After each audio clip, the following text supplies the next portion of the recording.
Hey everybody, this is your Right Geek, Honorary Man King, and leader of the Awkward Cough Squad. And today, I'm going to do another one of my pack issues of Iron Man. I am still continuing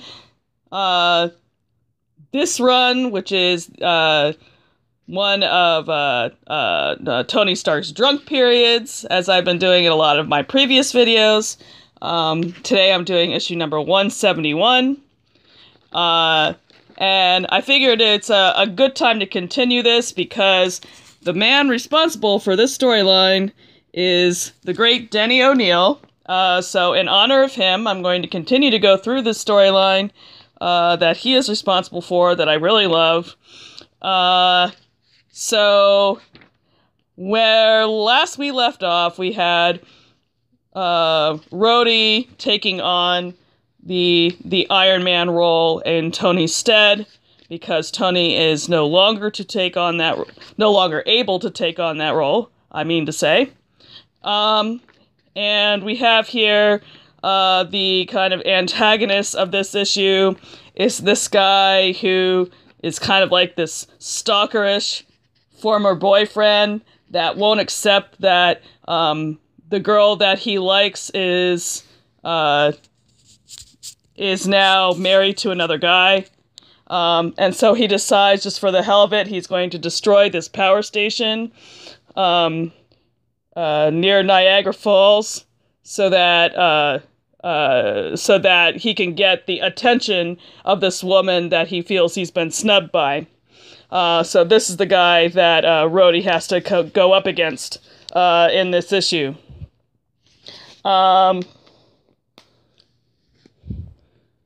Yeah, so we have him, first of all, trashing this hotel near Niagara Falls, and at the same time, we have Rhodey once again trying to learn the armor, trying to test out the capabilities of the armor with his tech support, Irwin, and once again. The thing that's interesting about Rhodey taking on this role is that there are things about the armor that he doesn't know, that he doesn't understand. So that makes the conflicts that he gets into interesting to read, because if you're a frequent Iron Man reader like I am, and you have familiarity with how the armor is supposed to work, then you sit there the whole time going, oh, Rhodey, use this. Don't you know that this exists? But of course he doesn't, because it's not his armor. So he has to, once again, he has to struggle with that. It's not easy for him to take on this role, and that makes the story interesting.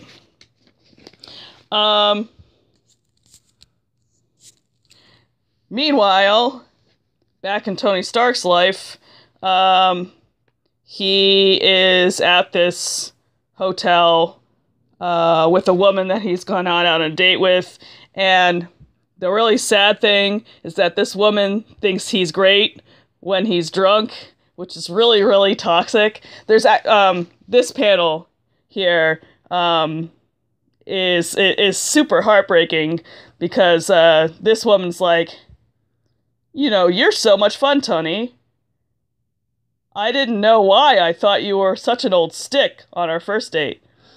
And Tony says, I had a lot on my mind. So this is the sort of person that you do not want to have around you when you have an issue with alcohol. She's someone who's saying, basically, you're better and you're more fun when you're drunk, which is like, holy crap. No, get away from this woman.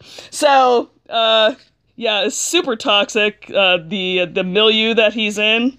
And it's really sad. So then it flips back to, Thunderball, who has now moved on to trashing this power station, where Irwin's sister actually happens to be.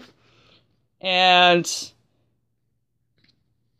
eventually what happens is Rhodey Rhodey comes in to confront this guy who is threatening to cut power to a large swath of the Northeast just through his temper tantrum. And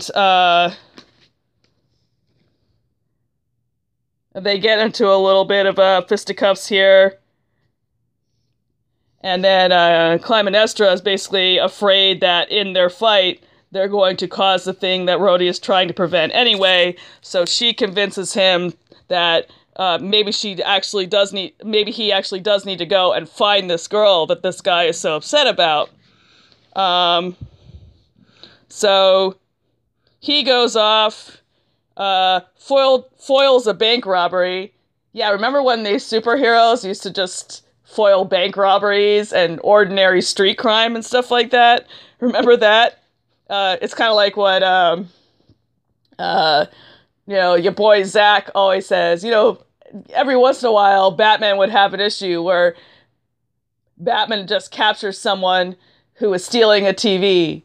And the message of the comic is, don't steal TVs, kids. So don't rob banks, or Iron Man's going to come in and foil your plot.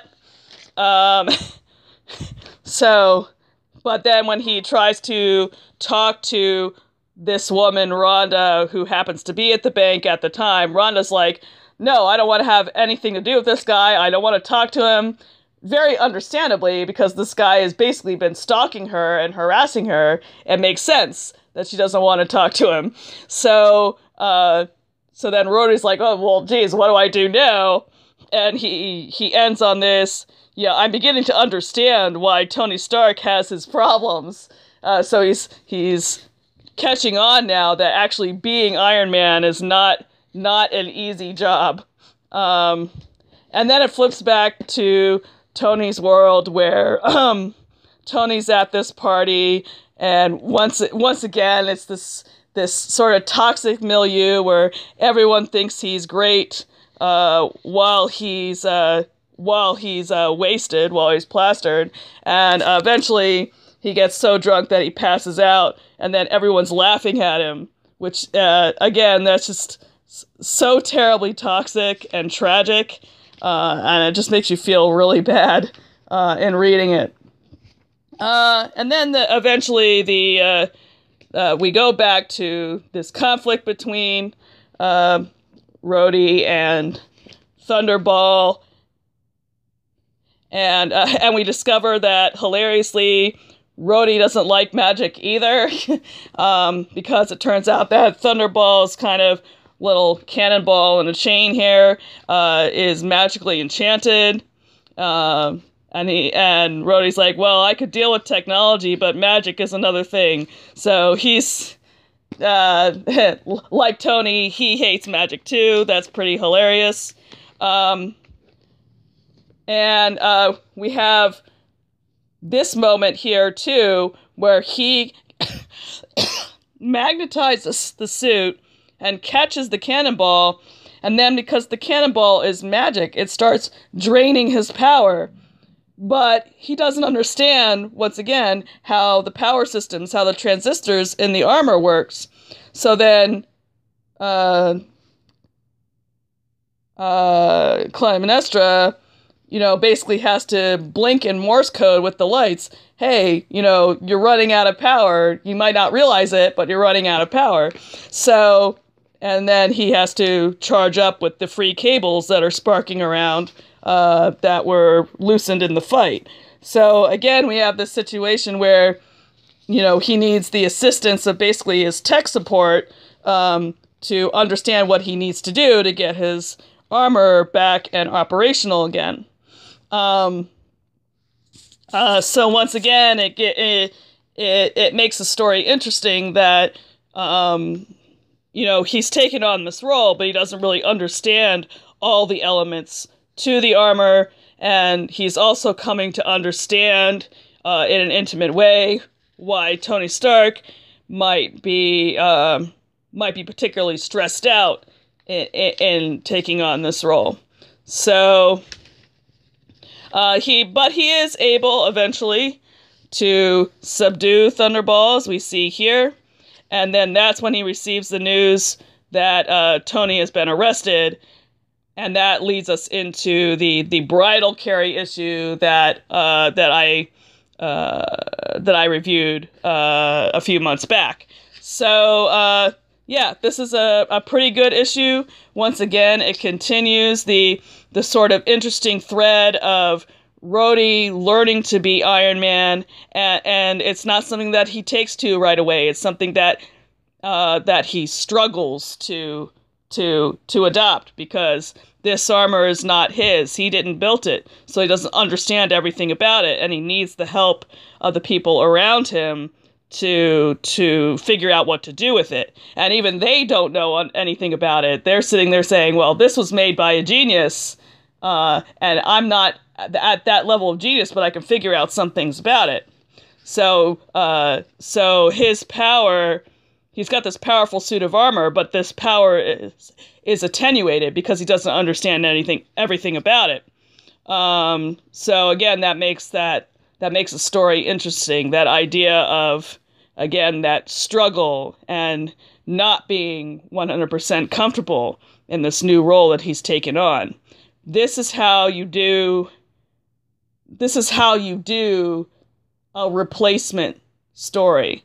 If you want to have someone else take on the role of a hero that you know, the replacement should be something that the replacement should be someone who feels that, this is a role that they don't fully understand.